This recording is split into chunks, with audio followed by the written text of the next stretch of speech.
Wars don't end happily. Not ever. Often, relationships that were central during war dissolve during peace. Some people who are brave and fearless in war are unable to handle peace, feel disconnected and confused. Other times, people in war make the move to peace very easily. Always, people die in wars, and always people are left shattered by the loss of loved ones. Here's what doesn't happen in war. There are no wondrous climactic battles that leave the good guys standing tall and the bad guys lying in the dirt. Life isn't a World Wrestling Federation smackdown. Even the people who win a war, who survive and come out the other side with the conviction that they have done something brave and necessary, don't do a lot of celebrating. So, you don't like the way our little fictional war came out? You don't like Rachel dead and Tobias shattered and Jake guilt-ridden? You don't like that one war simply led to another? Fine. Pretty soon you'll all be of voting age and of draft age. So when someone proposes a war, remember that even the most necessary wars, even the rare wars where the lines of good and evil are clear and clean, end with a lot of people dead, a lot of people crippled, and a lot of orphans, widows, and grieving parents. KA Applegate.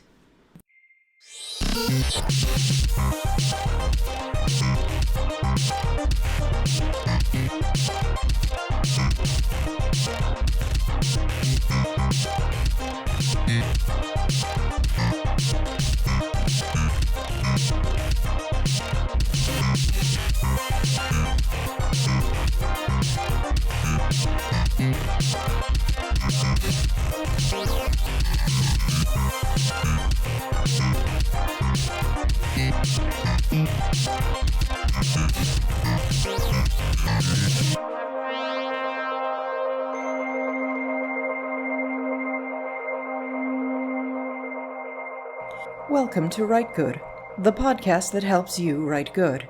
I'm R.S. Benedict. When we're kids, our parents tell us stories that end with, and they all lived happily ever after, and some of us never grow out of it. Many audiences expect happy endings, where the bad guys lose and the good guys win and the hero gets the pretty girl. But in this episode, we're talking about the opposite. Endings where the good guys lose, the pretty girl dies, and nobody really gets what they want. With me today is horror writer G. Emerald. G, why do you like bleak endings? Well, thank you so much for having me on, and the reason why I enjoy bleak endings is because that's life. I grew up in a very medical household, and I've worked in medicine most of my adult life, so medicine is the ultimate of bleak ending because you don't always win. Like, death eventually does win, because that's what happens. And to be frank, right. I feel like bleak endings just represent life better. Right. Gosh, it's funny. I also grew up with a doctor in the family, and man, the stories you hear, it's a bummer. It's like, so what did you do at work? Like, well, a guy died. Yeah, like, there was a lot of that. Sometimes you can't do it. You could be the best doctor in the world, but like, human mortality is a thing. You can't win sometimes, and it fucking sucks. Oh yeah, absolutely. So I guess with our backgrounds, we both have this this fondness for bleak endings, but for me as a writer, too, this topic is near and dear to my heart because I often write bleak endings, and I've gotten some complaints for it, that my stories are too depressing or that it's not fair. I've heard that before. This isn't fair. That character deserved happiness. And I've seen a lot of genre writers, like editors and fans, say that stories with sad endings are unfair or gratuitous or mean. I've heard it called misery porn. And I really have to object to that because when I write a sad ending, I have a very deliberate reason. I'm not just being a jerk. There's usually something I'm trying to say, or there's a reason I'm doing this. So why don't we start a little bit by talking about... And that was my cat. They like to be in the podcast too. So why don't we start a little bit by talking about sad feelings, negative feelings. They're not bad. They exist for a reason. Now, when I first invited you to get on this podcast, you mentioned something about toxic positivity. Do you want to talk a little bit about toxic positivity? Sure. Toxic positivity, in case your listeners don't know, is just mainly like sending good vibes and think positive and everything will be happy. It'll all work out in the end, whereas it just buries all of your negative emotions like, hey, I'm really concerned that I don't have a job or something, and how am I going to eat or pay my bills? It'll be fine. That doesn't help. Right. It doesn't help, and I mean, I think there's a reason that we evolved to feel negative emotions like sadness, like anger. They're unpleasant to experience, but we have these for a reason. Like, the kind of organizations that ask you to suppress those emotions, cults ask you to suppress those emotions. Because that negative feeling, that like fear or anxiety or feeling like something here's fucked up, or I don't want the leader to have my wife. I want my wife. Exactly. Like those feelings are there, or they're telling you something's wrong and get out of it. And if you are stuck in this situation where you can't address it, that's fucking horrible. And sometimes you do just need therapy, but sometimes like you need to listen to that feeling, to that anxiety, to that anger, because it's a gift in some ways. It's like there to tell you, get the fuck out of here. This is bad. Absolutely. We always hear about like women's intuition and things like that of like, something's wrong. I should not be walking in this dark alley or whatever This is dangerous. Let's get out of here. Right. And suppressing these natural emotions like sadness is actively harmful. I mean, sometimes you're going to feel sad no matter what, but trying to suppress it, say something like grief, can be really, really, really awful. And a lot of times when we try to suppress these emotions, instead of like dealing with them and confronting them, we end up falling into some really bad habits. We feel shame for perfectly natural feelings. Maybe we pick up some like harmful habits, like, I don't know, drinking or cigarettes or something. Like, they're there for a reason, and it's okay to feel them, and it's okay to listen to them sometimes. Absolutely. They are very often hallmarks of like, hey, something's not right. Let's dig into this and let's fix it. Right. And I think for this reason, there's a reason why I personally get along way better with horror people. Like, most of the horror people, like horror writers that I've met, are cool and normal and chill and like functional human beings. Whereas the YA, the cheerful, upbeat, optimistic, young adult, like middle-aged readers are total monsters. Every single time, they're complete monsters. You think they wouldn't be, since so much of YA is like dystopian literature, but here we are. Right, but they gotta have the happy ending, and the heroine gets not one, but two very handsome boys to choose from, and she always gets a handsome boy. Oh, so lucky. That's not what my dystopia looks like. Same. Where are my two handsome manservants or whatever? Yeah, I want two hunks to choose from.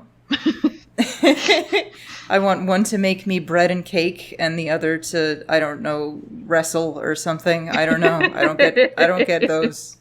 I have exactly 0 hunks fighting over me right now. They're reading so much dystopian literature, like, to an aspect that there is some horror to it, because it's dystopia. It's terrible. Like, we're living in dystopia right now of the pandemic and etc. Right. And I don't understand why they always think, yes, everything will have a happy ending. Like, have you looked outside lately or scrolled through social media lately? Because it's a hellscape. Yeah, and I think that sort of toxic positivity can be actively dangerous. We're seeing that right now in the pandemic. These countries that had that sort of toxic positive, unreasonably optimistic attitude toward it didn't really take the precautions they needed. And as a result, death rates were so much higher. Like, the UK really had this like, oh, we'll be fine. So did the US, and early on, Italy. And the death rates are fucking horrifying. I mean, doctors in Italy were having to choose who lives and who dies. Exactly. Like, and that's horrifying on its own. I can't imagine having to be that doctor. Yeah, because they had like basically a chart, like, okay, over the age of blah, blah, blah, he doesn't get the ventilator. He has this many congenital conditions. Sure. It's just horrific. And I mean, it was necessary in that instance, but no one wants to do that. No doctor wants to do that. Exactly. And to make them choose to do that, or to force them to make that choice, is just horrendous as well. And that's exactly where we're in the U.S. right now. Right.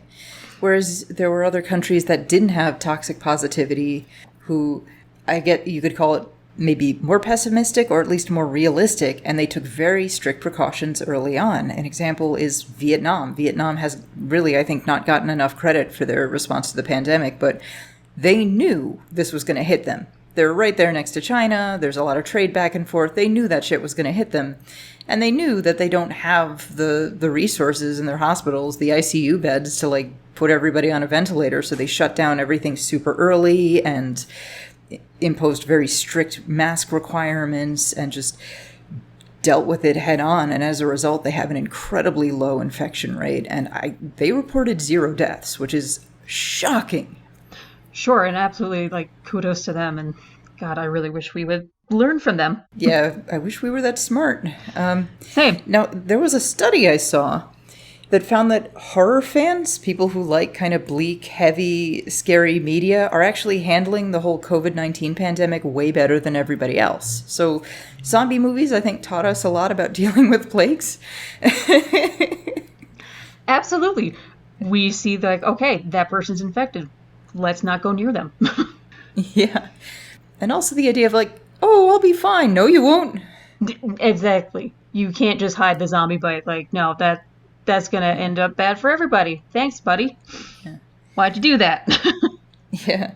Or the thing I'm thinking of a lot is Dracula, and in so many adaptations of Dracula, you know, they put the garlic up all around, I think Mina or Lucy, but there's always a scene where some idiot goes like, I'm sick of all this garlic, it smells bad, I can't breathe, I'm getting rid of it.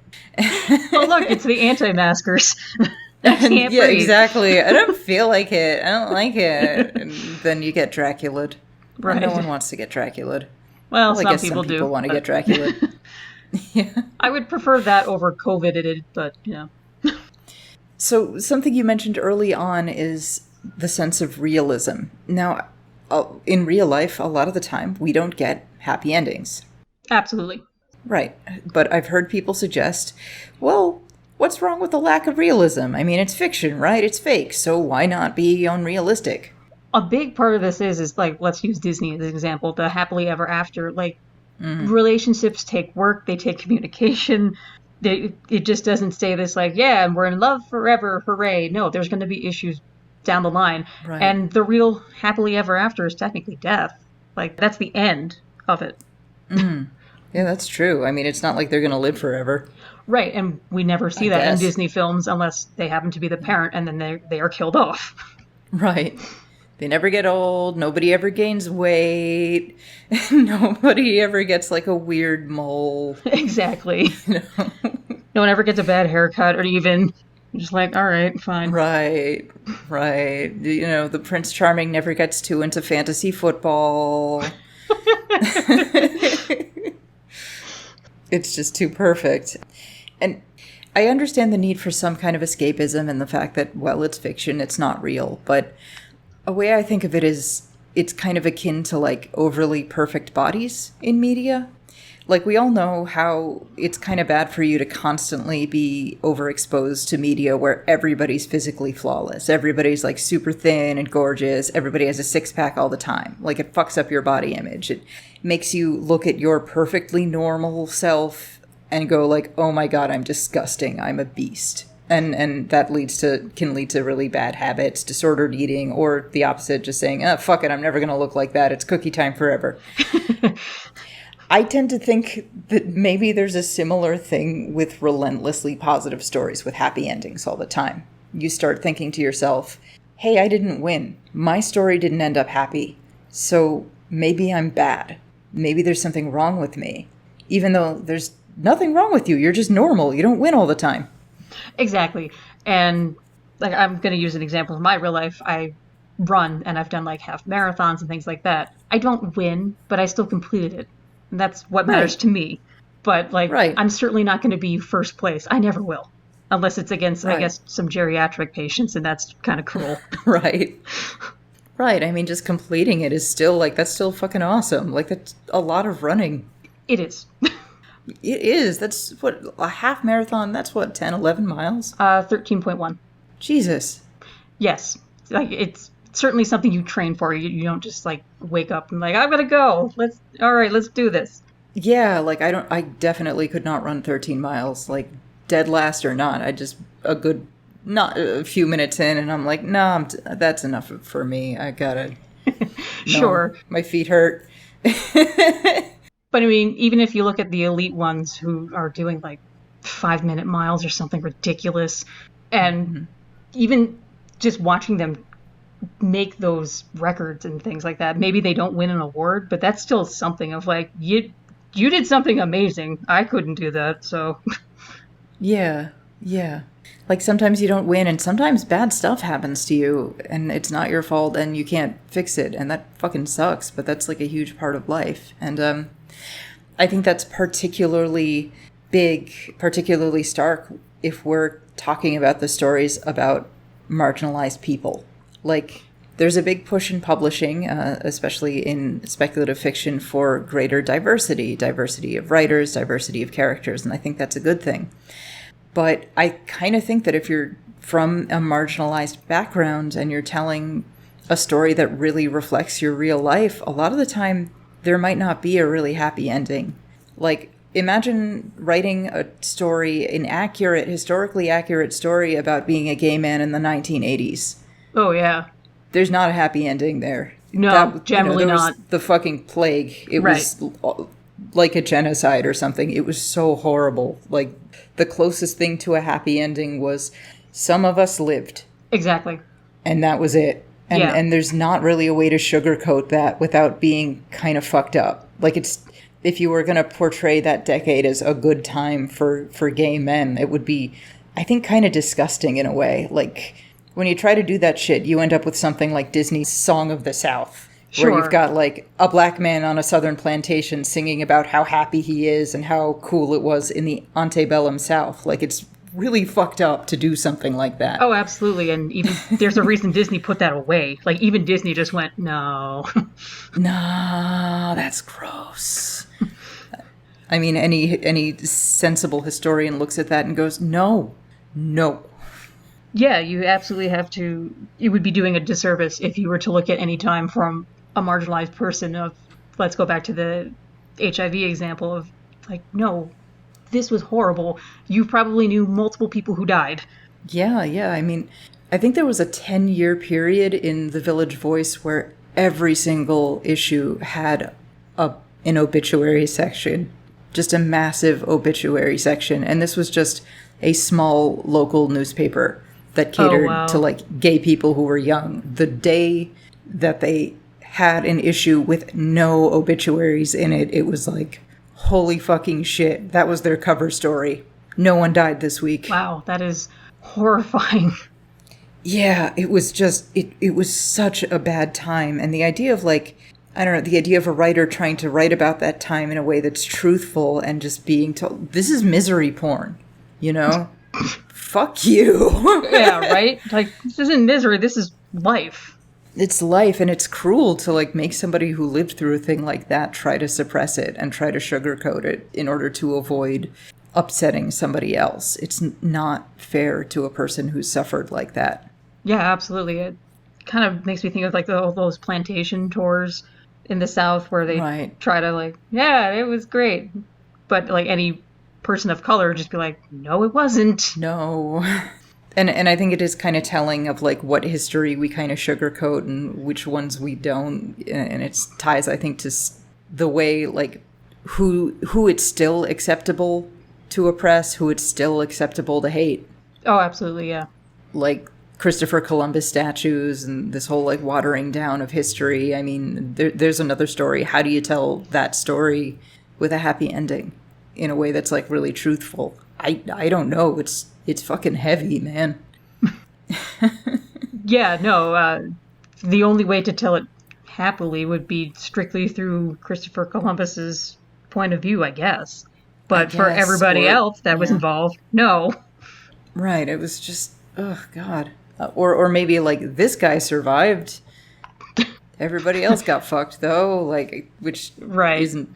I mean, that's a quote-unquote happy ending, like, in survival horror. Like, okay, Raccoon City got nuked, but at least, you know, Leon Kennedy and Claire Redfield made it out alive, and, like, that's it. That's the best you can do for that, and it's so heavy, and it's kind of mean to tell people they can't write about that in an accurate way without it becoming, like, misery porn. I'm going to be very interested to see what novels and media comes out about the pandemic times, you know, assuming we do get this under control without, you know, wiping out the country or something. But, like, will the media also be trying to sanitize it of, like, no, everything was happy and there were no protests and things like that? Right, or, like, well, whose story is it going to tell? Is it going to tell the story of a couple of rich people who were able to, like, really completely self-isolate because they're wealthy and they have their bunkers or whatever? Yeah, some rich person in an apocalypse bunker, very safe, you know, versus like some poor grocery store worker who's still got to go to work and deal with the customers who refuse to wear masks because they have their rights, God damn it, and they're Americans. Like, actively spitting on them or things like that, just out of spite. Yeah. Right. So, going from toxic positivity into realism, we touched on something kind of similar to this, the just world fallacy. Now, the just world fallacy is pretty much what it sounds like. It is the misconception that the world is just, that life is fair, and that means that bad things really only happen to people who deserve it, and good things really only happen to people who deserve it. And obviously, that's a bunch of shit. Absolutely. And it's an actively harmful belief system. Like, this is the mindset that makes people look at a rape victim and ask, like, well, what was she wearing? Right, or was she drinking, or why would she walk down that alley alone, or whatever. Right. But because the idea that something so terrible could happen to somebody who did not deserve it, it's such a scary idea. It's such an upsetting, uncomfortable idea. So we need to tell ourselves some way that she brought it upon herself, that she was responsible, that she deserves it. And it makes us crueler. Oh, absolutely. And like, there's certainly blame to be placed on the media for, again, the sanitation of like our fairy tales and things like that. Thank you, Disney. Yeah. But there is a weird, just kind of like a base mindset, I feel, in humanity. We tend to be very black and white, and when we think about things, of like, that's good, that's bad, they're male, they're female, et cetera, et cetera. And unfortunately, life defies categorization. Mother Nature defies categorization. It just gives you the middle finger. It's like, nope, categorize this.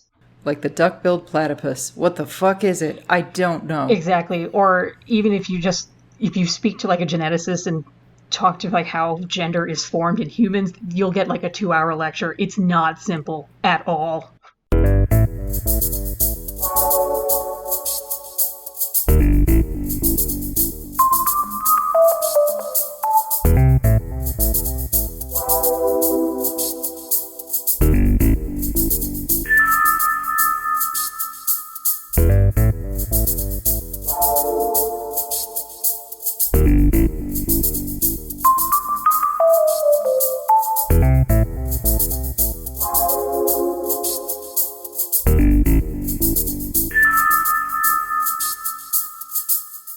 Now, we're all sensible people for the most part. We understand that when we're watching a movie, this isn't real. But I do think that over and over again, these happy endings can kind of reinforce the just world fallacy. There are studies that show that the media you consume does affect your view of the world.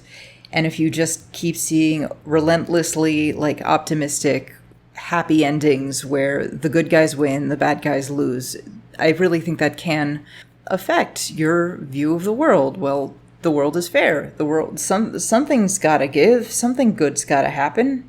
Just as when you watch a lot of movies, you realize, like, okay, these aren't realistic bodies, these people are unusually attractive, but it still does kind of affect your body image, even though deep down you know, like, okay, that guy does 4 hours of Pilates a day with a super personal trainer.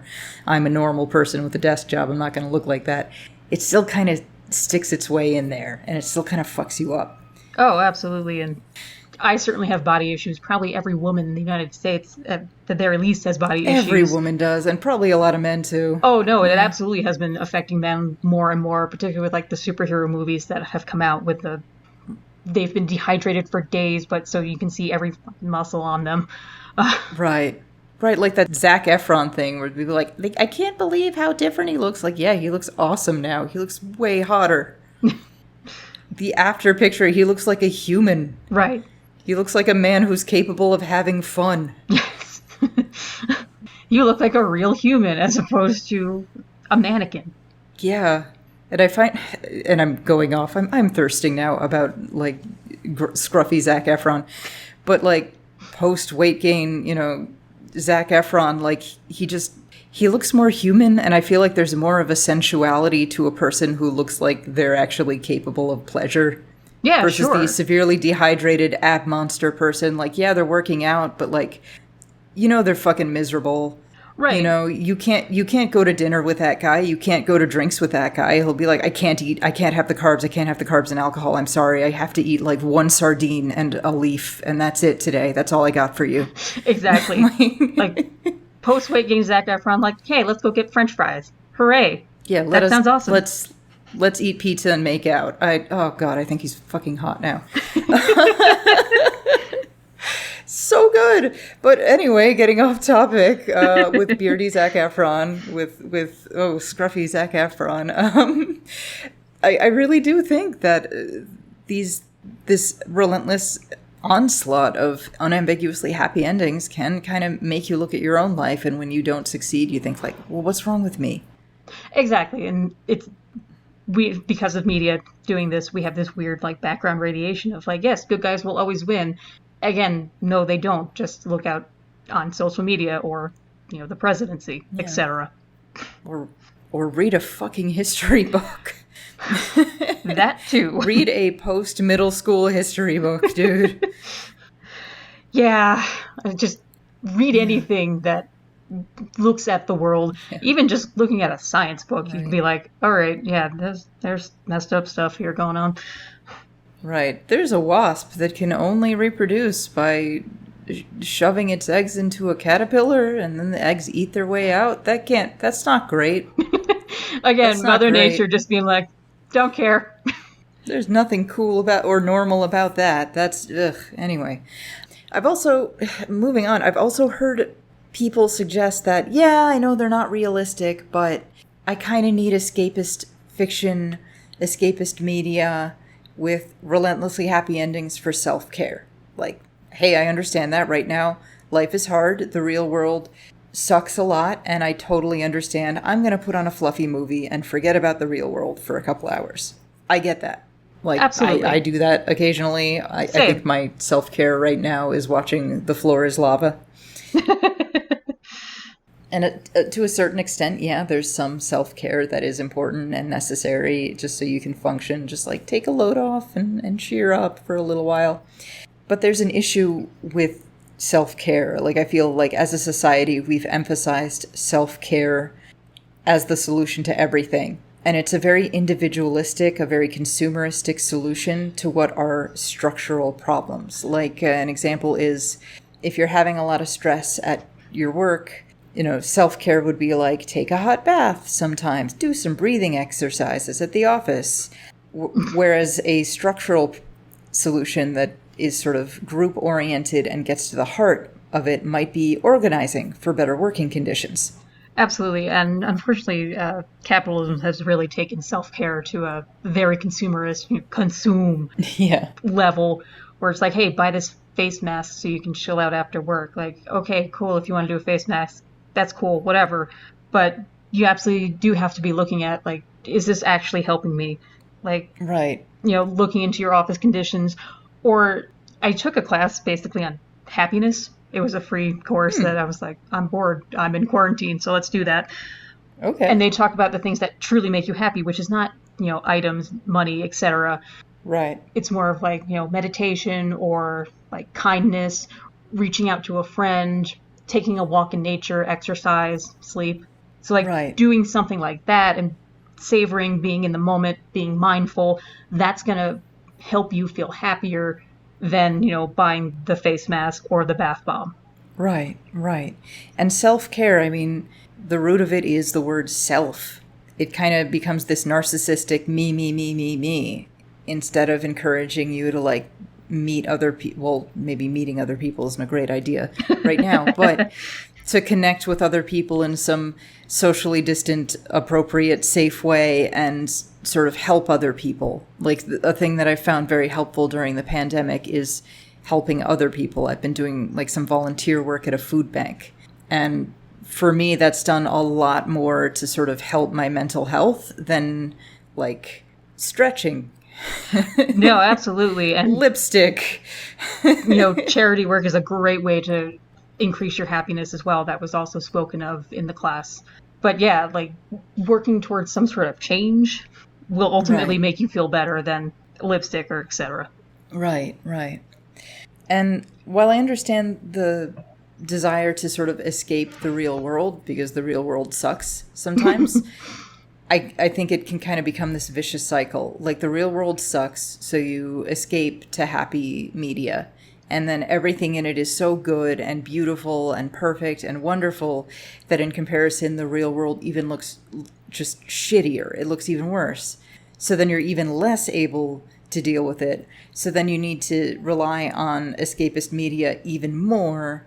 And it just keeps going and going and going. And it's like this addiction. And yeah, it's a positive feedback loop of, all right. Right. Let's just keep going. Like, let's watch another romantic comedy since my love life still sucks or whatever. Yeah. And something that strikes me is that I've heard the I need escapist entertainment thing the most from like financially stable white women. And wow. I'm like, what the fuck are you escaping from? Like, was brunch bad? What the fuck? Like, you're fine. Fucking do some volunteer work. Come on. Right. Take a look beyond your immediate surroundings. Look at the people that are suffering or things like that. This kind of sounds like a TERF who will not be named complaining about being bullied on Twitter when people are just pointing out, like, no, trans people are people. Yeah. Sit down. Also, like, there's a pandemic. There's bigger shit to worry about. You could be writing checks to organizations that are helping people. Absolutely. You have millions of dollars. You could be doing some real cool shit. You could be helping people and talking about that. You could be, if you want to talk about like oppression, you could talk about the massive Black Lives Matter movement in the United States and the horrifying fascistic crackdown on that. You could talk about that, but no, people are mean to me on Twitter. Yep. My feelings were hurt. Now, this is where I sound a little tinfoily. Go for it. But I don't think it's a coincidence that our increasingly like monopolized mass media, in which a very small handful of megacorporations control almost all of what we see in movies, on TV, and most big blockbuster scripts have to get U.S. military approval. I'm not kidding. Most of the Marvel movies have like U.S. military approval because you get access to like fighter jets and cool shit if the U.S. military decides that your script is in line with their agenda. I could see it. I don't think the fact that this is the reality we live in and that this keeps giving us these happy endings, I don't think that's a coincidence. I don't think that's an accident. I think this is this media monopoly, this, I guess if you want to call it the military-industrial complex, I think they want us to see the world this way for a reason. I think it's very politically convenient for the powers that be if we see the world in this way. Oh, sure, absolutely. And it keeps the military's budget at the ridiculous amount that it is. Like, even if we just moved a fraction of it, we could solve so many issues. We could have Medicare for all and stuff like that. We could have a bullet train. We could have a cool train going across the country, cutting back on like car use and emissions. And also bullet trains are really, really nice. And airplanes suck. Exactly. But then the bullet trains are so pretty. Airplanes would complain that airports and all that would, and where's our money? But they're also part of the military complex because so many of them house military stuff. If you're seeing the world as just, then maybe you don't question, like, well, who's winning? Is it right? Is it right that we have all this power? Is it right that the United States has power over Puerto Rico and can determine what their minimum wage is and whether or not they're allowed to vote? Is that fair? That seems fucking unfair or something. Is it right that we have, I don't know, military bases in places that don't really want us? Like, maybe that's not right. Like, yeah, we won against those guys, but is that, are we the baddies? I mean, for so many, we actually are. Like, think back to like Vietnam, all the terrible things we did there, or just look at pretty much any South American country that we've probably caused a coup or something, and put someone who was much worse in power, but because they were friendly and not communist. Yeah. Bolivia is the recent example that infuriates me so much. There was a lot of really questionable allegations of electoral, I don't know, impropriety, but the resulting coup has put a blatant white supremacist in power. And the guy who was in power before, Evo Morales, was like the first indigenous ruler of the country. He was such a boon to the indigenous people and their rights. He was really like pro-environmentalism. The economy just grew enormously while he was in charge, and without like a massive income inequality. His reign was really, really good for the common Bolivian, and we replaced him with a woman who says that indigenous people are demons. Wow.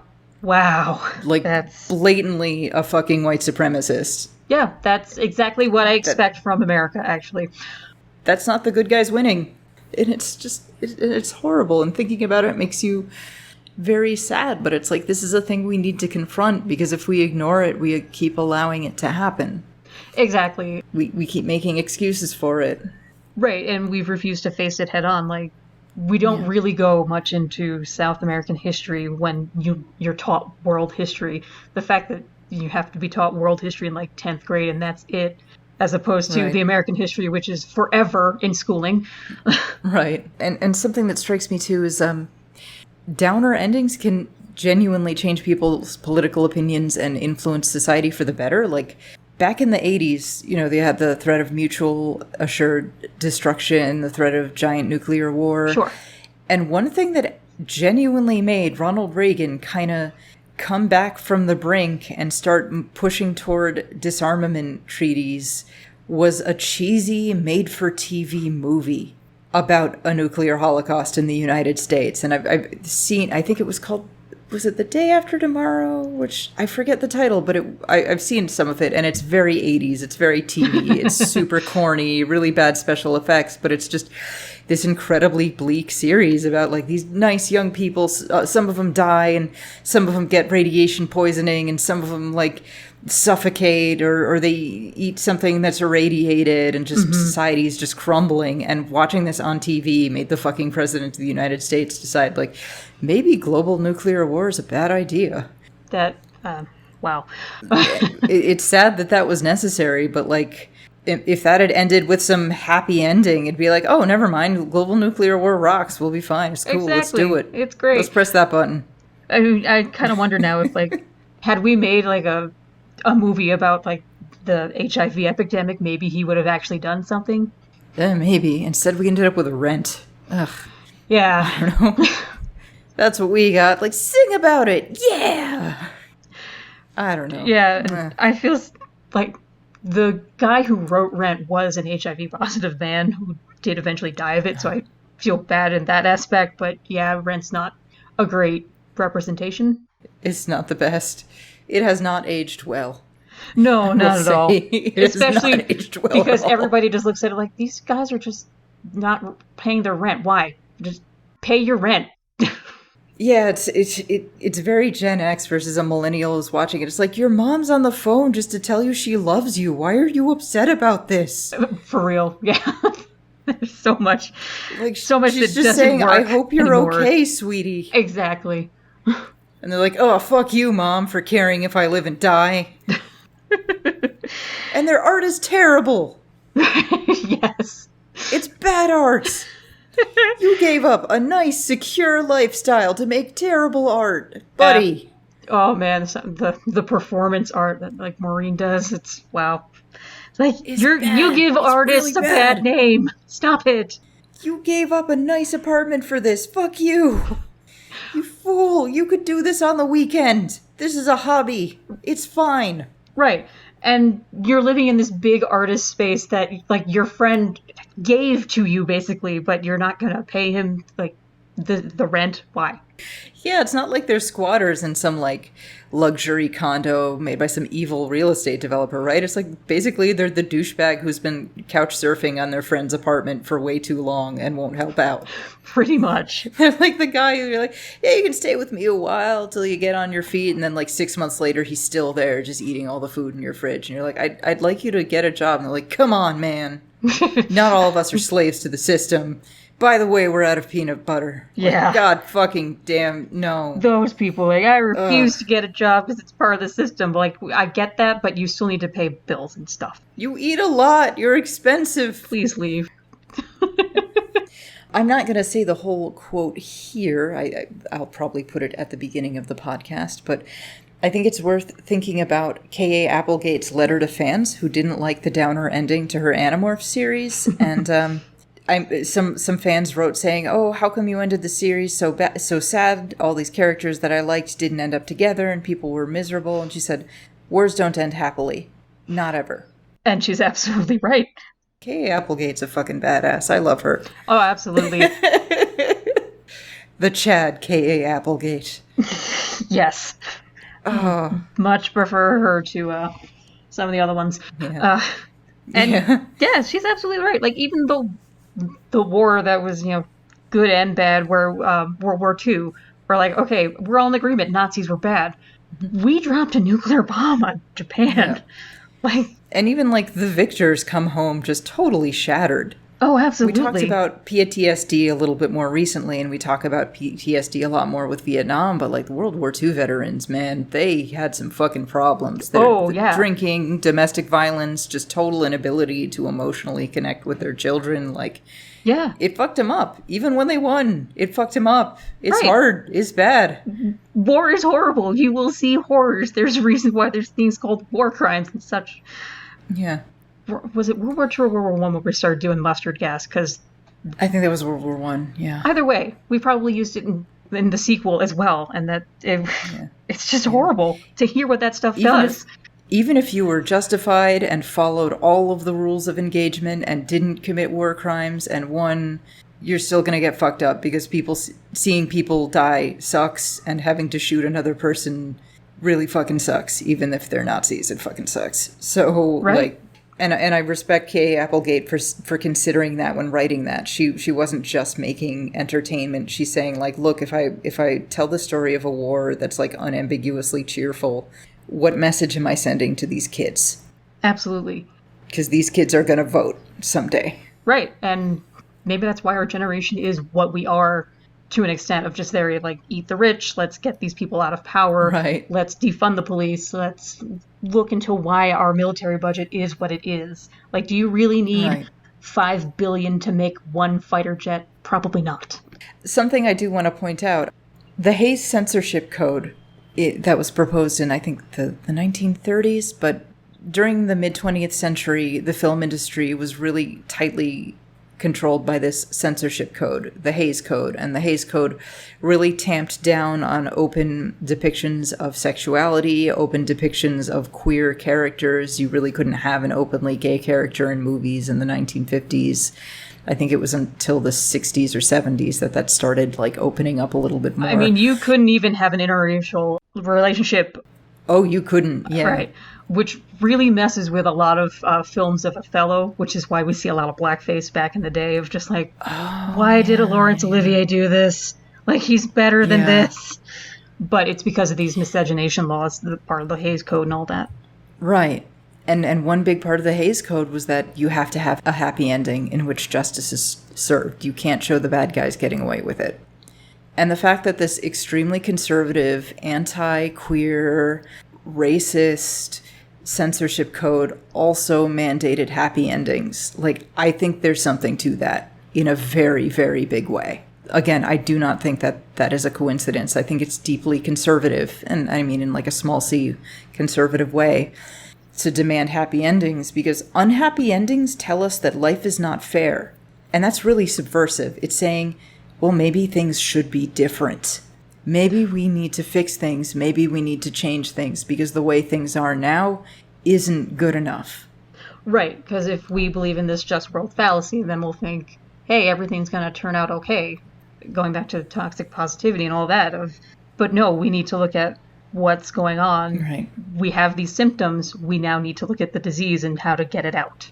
We have a lot of media, in YA especially, about dystopias and revolutions, right? Like Harry Potter was sort of, I know, She Who Must Not Be Named, the bad TERF writer wrote it, but it's about like kids overcoming evil. And Hunger Games about people overthrowing evil, and like we get a lot of these revolutionary stories. Right. And they do show darkness because it's a dystopia, but there's a happy ending. And we get this sort of catharsis, right? Like, obviously, because we feel like we're living in a dystopia, we're drawn to dystopian media. But these dystopias give us this triumphant, just, happy ending.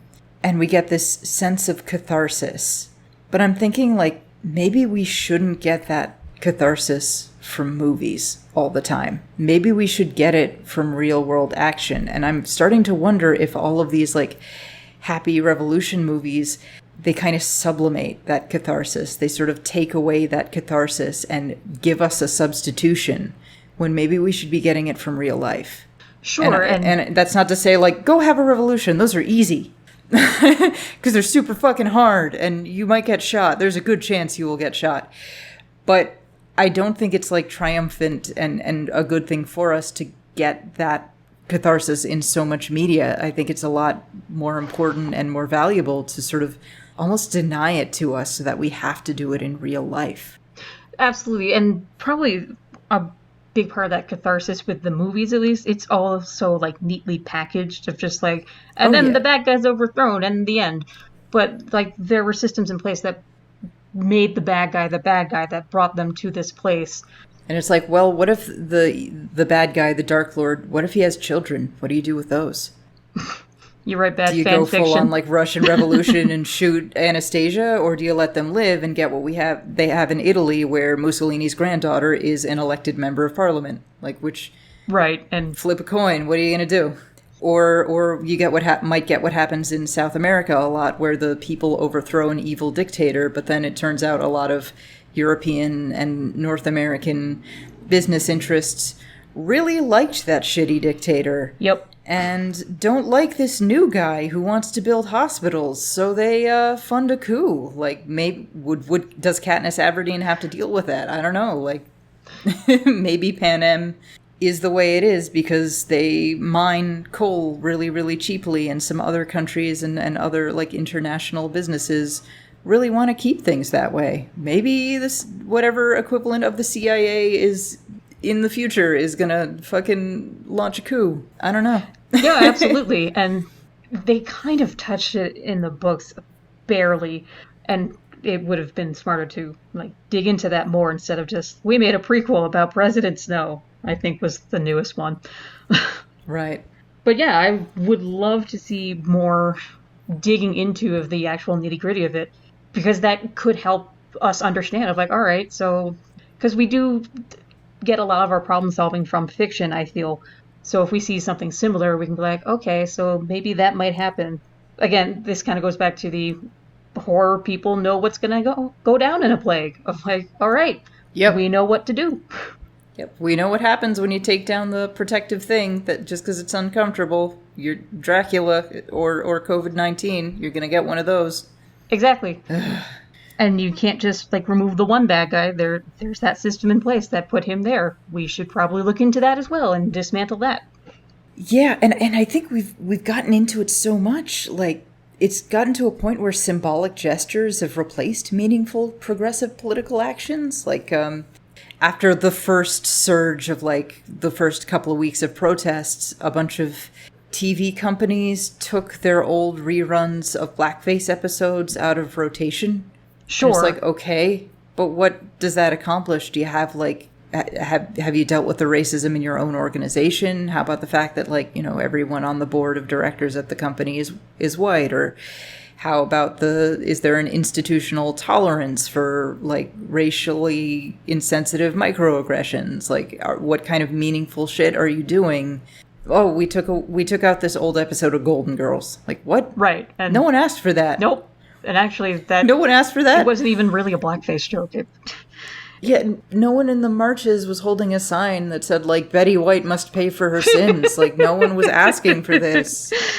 Exactly. And you see it everywhere. Like, somebody smashed Trump's star on the Hollywood Walk of Fame, and people joked, like, you defeated one of the Horcruxes. It's like, okay, that's cute, but, like, that won't actually do anything. This is a minor inconvenience. How are you going to build real-world power to deal with this? Absolutely. And, of course, his ultimate Horcrux is his hair, so how are you going to destroy that?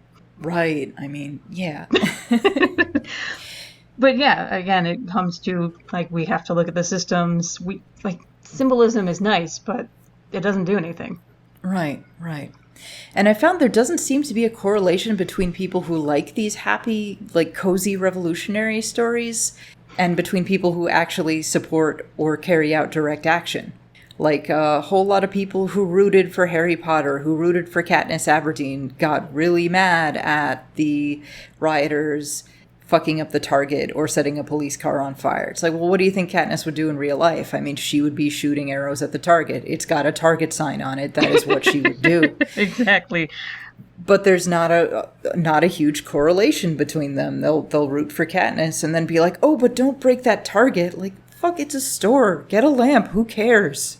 Because where else will they get their Harry Potter merchandise or whatever? But right. It's just so I have heard it argued that, like, oh, but these happy stories, they, like, kind of inspire people to fight for justice. Like, I don't think they do. I think they offer a really comfortable substitution to the fight for justice. It's like, I don't know, sugar-free Coke or something. It's like, all right, you're doing this because you want your Coke fix, but you're not actually drinking Coke. It's a bad analogy, but you get what I mean. Like, right. It doesn't inspire you to do direct action. It just, like, makes you feel good. Like, it's been my experience working with anti-establishment activists. They're not generally, like, Potterheads. They don't tell you what Hogwarts house they belong to. Instead, they're talking about, like, yeah, I fucking loved Midsummer. It was awesome. Oh, and they're quoting The Lighthouse to each other. To be fair, they are quoting Avatar: The Last Airbender, the TV show, because that show rocked. I mean, that would actually show an actual revolution, though. So yeah, that was really fucking good. Yeah. For kids media, like, that actually genuinely went into depth. And if I had children, I would force them to watch that show. Everyone should watch that show. It's just excellent. Everyone should watch that show. It's great. So you've got, like, American movies where there's the good guys always win, and Americans are, like, aside from stupid consumer shit where we'll, like, fight because the McDonald's didn't have the Szechuan sauce that one time. Oh, God. Like, aside from stupid shit like that, we're generally, like, really docile. Like, when shit gets really genuinely bad and our government does genuinely horrifying shit, we're still incredibly weirdly polite. Whereas, compare and contrast to French media, it is all bleak as hell. And they throw riots all the time. They're constantly rioting. They're constantly beating up cops. They don't give a shit. They stick up for themselves. When a French airline company laid off thousands of workers, the workers chased the vice president of the company down the street, tore the clothes off his body, and scratched him and beat him. Like, that's kind of amazing. And yeah. Yeah, I gotta give them credit for that. Like, the French do not fuck around. They riot for their workers' rights. They riot for everything. Because they're like, yeah, that's how you get your rights, by breaking shit. Yeah. Versus when an American company lays off workers, they're like, thank you, sir. Thank you for giving me the opportunity to work for you, at least temporarily. Like, what the fuck? We have built in a weird work culture that yeah. And it's slowly changing because companies no longer give a shit, but... Right, and it's literally life and death in some of these places. Like, there's a big push for Amazon warehouse workers now because the warehouses weren't giving people proper COVID masks and weren't following protocols. And they're like, you're going to kill us. Yeah. So that we can put dildos in boxes. This is fucked. Oh, yeah. But, we're supposed to be grateful, and I'm sure you've seen, like, the Amazon propaganda commercials of, like, it's like working at Willy Wonka's chocolate factory of, like, no. Okay, first of all, a lot of people died in Willy Wonka, so... Yeah, I guess it is like working at Willy Wonka's chocolate factory and that, like, a bunch of children get ground up and mutilated, so, Sure. That's a great thing. While a crazy eccentric giggles and sings. Exactly. Like I kind of wonder if like Jeff Oompa Bezos Loompas come singing out that and... weird tunnel song. Oh God, yes. Like, there's no earthly way of knowing. Oh man, it's so creepy but so perfect. Like, we need more of that shit in media. Of just it's like, great. This is weird shit. Why is this here? Yeah. In the middle, have a nightmare, children. Okay, back to normal. Like, what the fuck? What? Good. That scene created so many goths. Yeah. God bless it. Oh. But, like, I do feel like we need more of that kind of shit in children's media. Just, that was weird. That fucked me up. Why did that happen? Like, sure, Willy Wonka technically ends happy, but you're still left with, like, wait, what just happened here? Right. And this is something I've talked about on one of the bonus episodes. We did a bonus episode about the Dark Crystal Age of Resistance. But seeing sad stories, seeing scary stuff can actually make people more empathetic. There have been studies about this, where if you see stories where people suffer injustice and don't overcome it, it's kind of like art is an empathy machine. And it's like you've learned to empathize with somebody who isn't like you. And it's really valuable to give people that, even if it's tough. Like, maybe it could be really valuable for somebody who comes from a position of greater privilege to experience that kind of empathy through art of, okay, what does it feel like to suffer through, bigotry or something like that? And it can give you, like, a really greater sense of how someone innocent can be ruined by it. And versus showing them triumph, it can give you the sense of, yeah, life can be hard, but, the good will still triumph. Like, I recently read Toni Morrison's Beloved, which certainly opened my eyes on a lot of shit. So, and yeah, I know this is talked about a lot, but we do need more representation of these horror stories, because slavery is a horror story. Make no buts about it. Like, yeah, that it's so bad. But to hear it from her voice, as opposed to the sanitized things we have in history books or in museums, like, oh wow, I understand. Yeah, Toni Morrison's amazing. She punches you in the gut and makes you feel this stuff in a way that you just, for me, I didn't feel it. Absolutely. That way before. Right. And she's so talented and brilliant, and the fact that we did a bonus episode on The Bluest Eye, that she doesn't give you the story of triumph. She doesn't give you the story of someone overcoming. She gives you the story of someone who's just completely destroyed by racism and cruelty. And that is a thing that happens to real people, and those real people deserve sympathy and love, and they deserve to have their stories heard just as much as people who manage to triumph under an unjust system. Absolutely. I have heard those say that we've recently had a very heated discussion among my book club about racism and Black Lives Matter and things like that. Mm. And I've heard someone say, like, just because these people didn't make it out, well, what about the people who did make it out?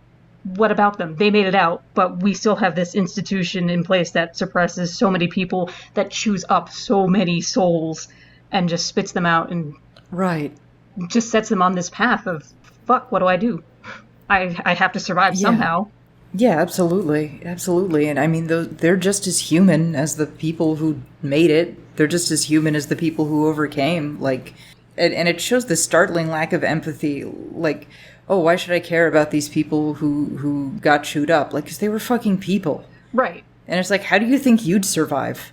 Do you think you'd overcome? Like, I probably wouldn't. I'm not that tough. I'd probably get totally crushed. I could not handle shit. I am not strong. I can barely clean my room.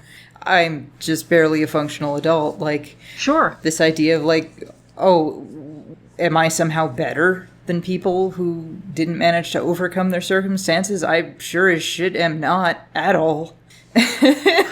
Right. And what's that say about me then? Is like, well, then am I not worthy? Am I not a person whose story who deserves to be listened to, who deserves to be respected, because I'm not strong enough to overcome, like, the odds? Right. I don't know. Or, like, to go with a more recent example of, like, all the people who have survived COVID-19 versus all the people who have died.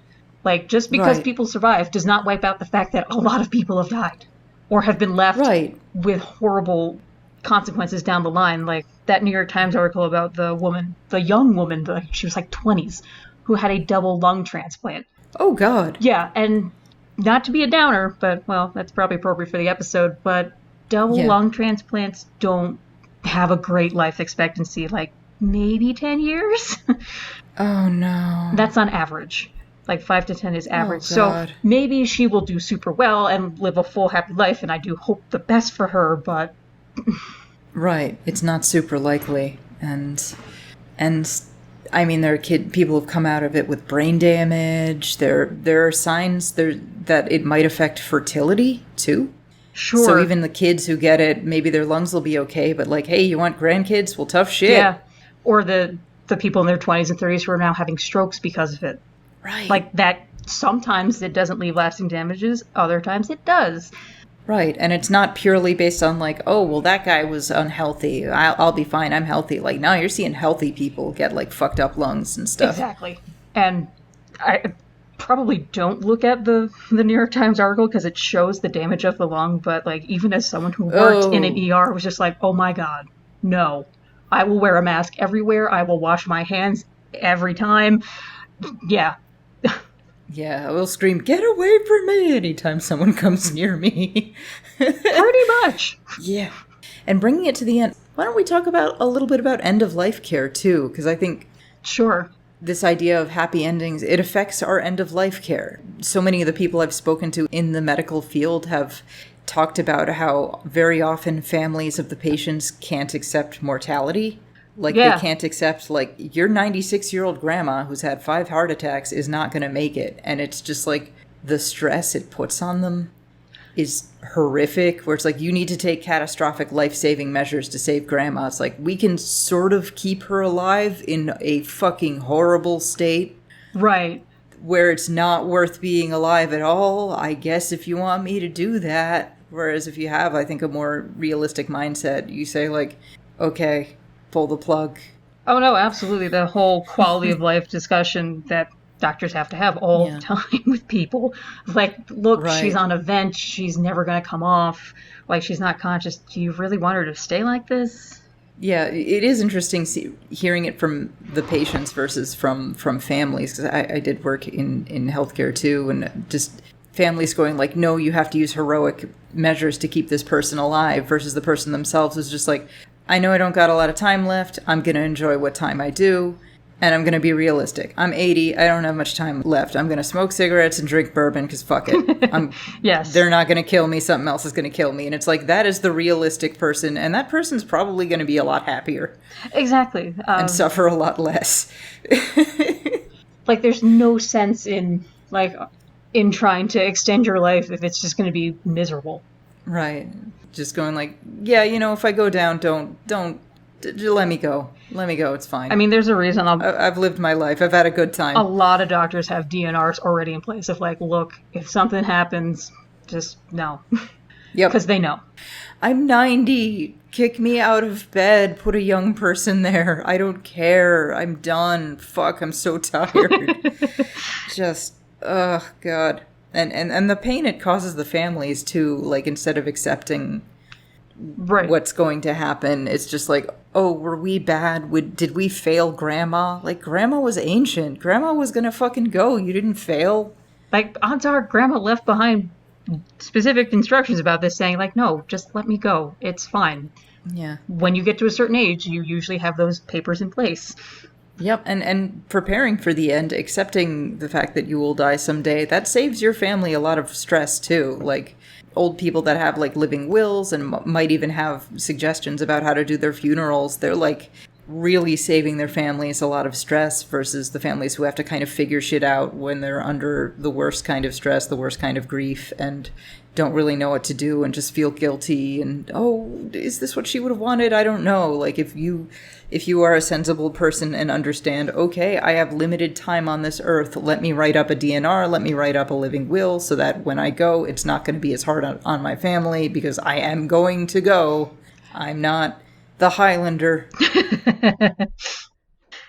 Right. It's going to happen. Like, it's kind of a bitter medicine. It's like, it's unpleasant to accept these things. It's painful to accept these things, but it really does make things better for others and for ourselves in that sort of, and it allows us to accept the real world with a kind of grace, I think, that this sense of toxic positivity denies us. Right, because as we've spoken about before, these emotions exist for a reason. Yeah. We develop them, we listen to them, and we have to deal with them. Because in the end, the world doesn't care. The world isn't just. Right. The world is what it is. The world is chaos. And kind of the sooner you can accept that, bad shit will probably happen to me at some point. Might not be now, might not be later, but it could be anytime. And you just have to accept that. I'm kind of grateful for my time in the ER that I worked as a medical scribe, because it helped me see of just like, chaos can go down at any point. It doesn't matter. Yeah, it changes your perspective dealing with, like, death openly and directly. It absolutely does. Even just things that weren't death, but of just these injuries that just happened. Of like, okay, someone bit your lip off. Got it. Wow. That was a real thing. Oh, God. Yeah, it's kind of a horrific story, so I won't tell it, but just of like, this is a thing that could happen. Got it. Yeah, I mean, you see the weirdest fucking shit happen to human bodies. It was one of my first nights in the ER, too, of just like, holy crap. The one story I remember was a guy who'd had open heart surgery, and this was like back in the day where they'd basically open up your whole, chest cavity. They didn't have the, like, more discreet method now where they, like, put this sort of, like, snake in between two ribs. Right. And that was, you just had to, like, open up the whole rib cage and then, like, staple it shut. A dude, after that surgery, had a coughing fit so bad, it opened up. Oh, my God. Like a pair of cowboy doors. That was a bad time. That was a bad time. And I learned that can happen to a human body. And I have yet to use it in my writing, but I probably will someday, because that is the worst thing. Yeah, absolutely. That is the worst fucking thing. I got dizzy when I first heard about that.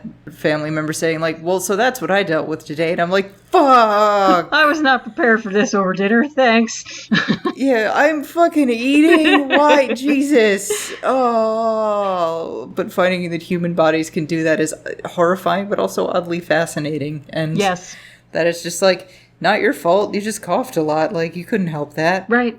But that's a thing that can happen. Are you a bad person? No, it's just you had a Cronenberg day today. Because that's what's going to happen to you today. Sometimes you just have a Cronenberg day, and it's not your fault. I would kind of like to avoid a Cronenberg day if possible. Yeah. Sometimes Cronenberg just happens. Cronenberg happens.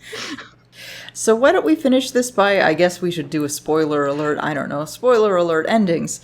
Ending by talking about some of our favorite sad endings, some of our favorite unhappy or downer endings. Or we could imagine how shit it would be if they'd tacked on a happy ending. Yeah. And I'm going to try and let's focus on like super famous things and not like, let's do this movie that just came out, because I don't want everyone to go like, God damn it. Fair. And stop listening to my podcast. But Flowers for Algernon. Yeah. Yeah, the ending is heartbreaking, but beautiful. Right.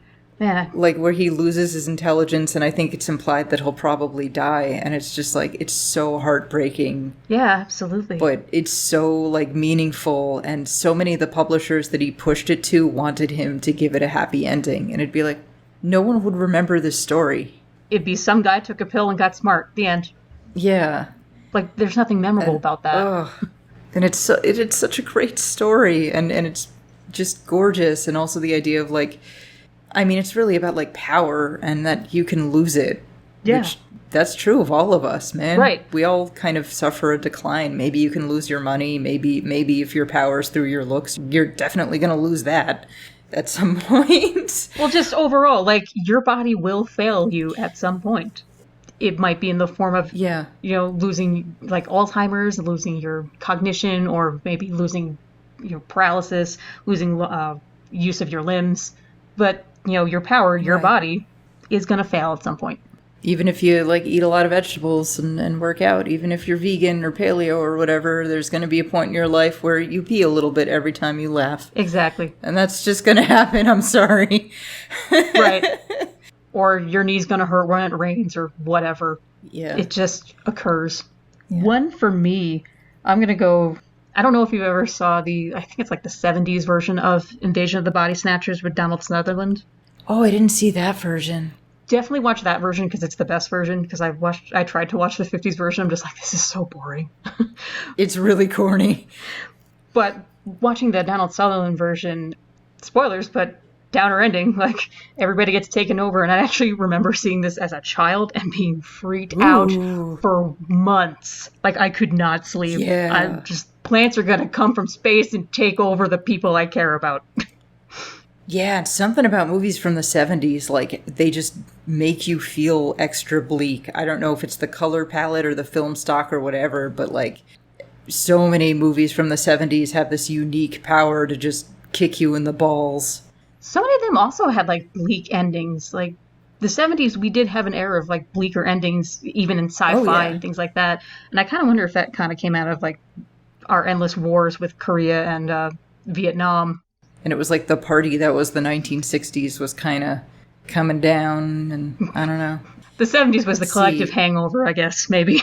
Yeah, when the parties go, I mean, it was fucking cool in a lot of ways, like amazing music, and it was a way better time to be gay than the 80s was, for sure.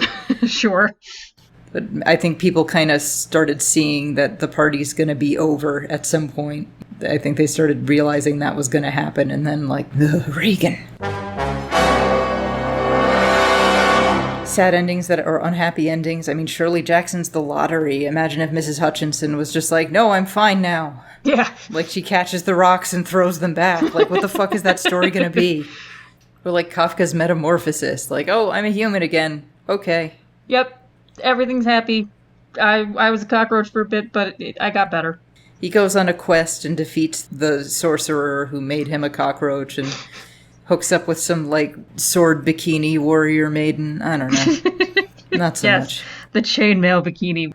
Let's see. I mean, most Shirley Jackson stories and most Kafka stories don't have, like, a happy ending, which is sort of the point of Kafka. And I love him for it. It's like, and then he died. The end. It's like, okay. Thanks, Franz.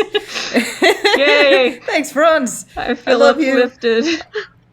Oh, Toni Morrison, we mentioned her, The Bluest Eye. It has such a bleak ending, and it's, I think, very courageous of her to take that at a time. And she wrote this at a time when a lot of writers were trying to create these, like, uplifting, optimistic narratives. And she said, look, that there is a place for that, but we need to look at this other side of our community. And oh, absolutely. And we need to look at the other side of life.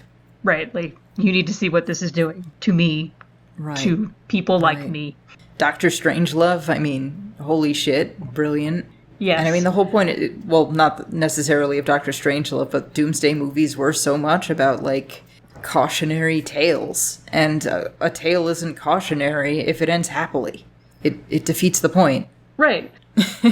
That's like so many of those old fairy tales of, like, no, there was cautions and lessons put in here for a reason, and then we took them out for entertainment.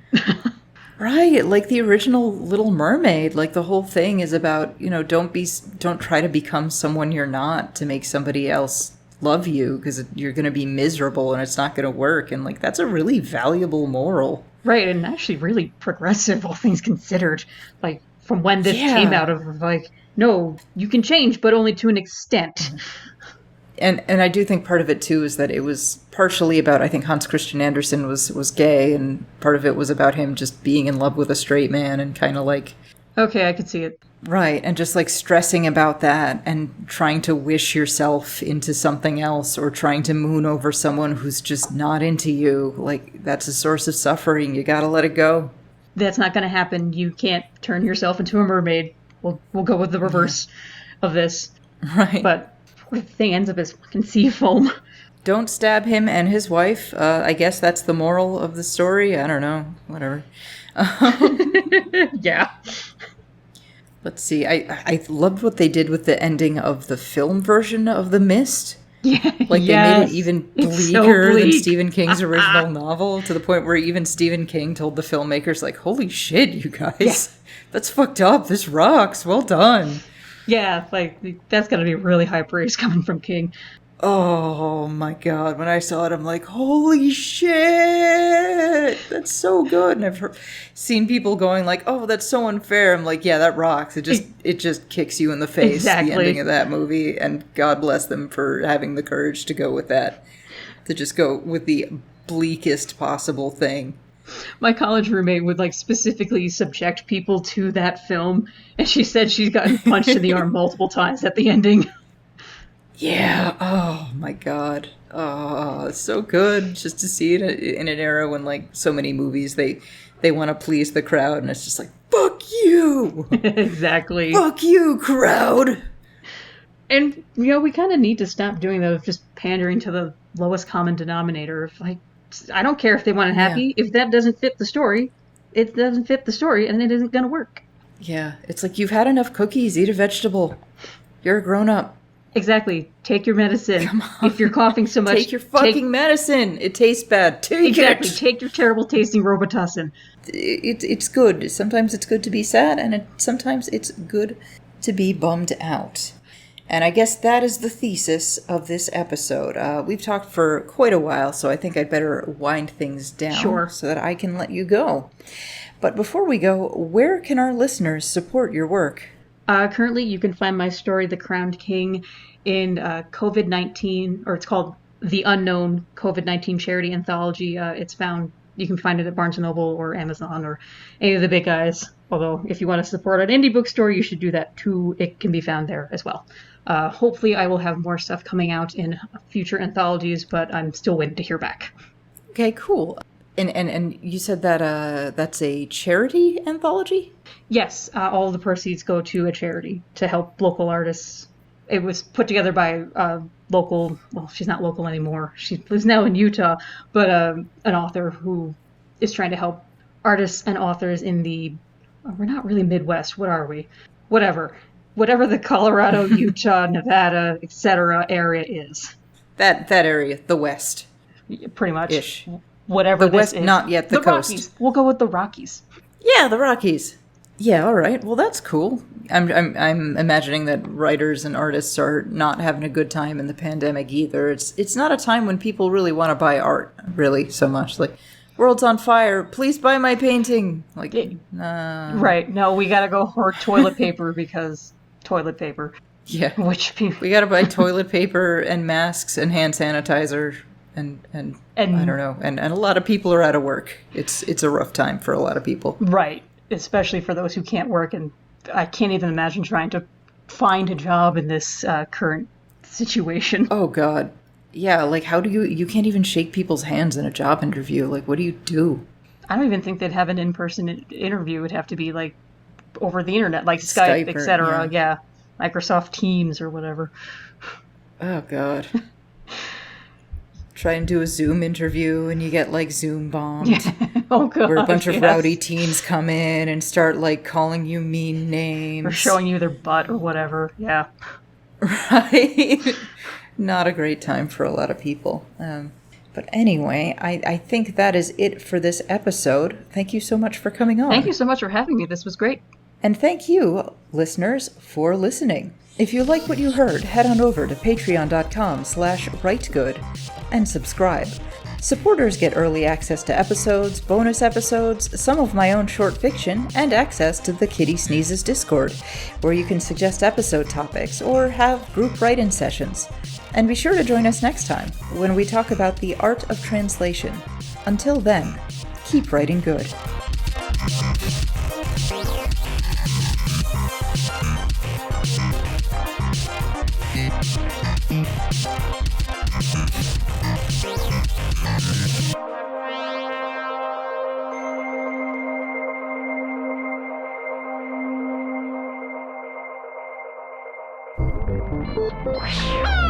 KittySneezes.com in color.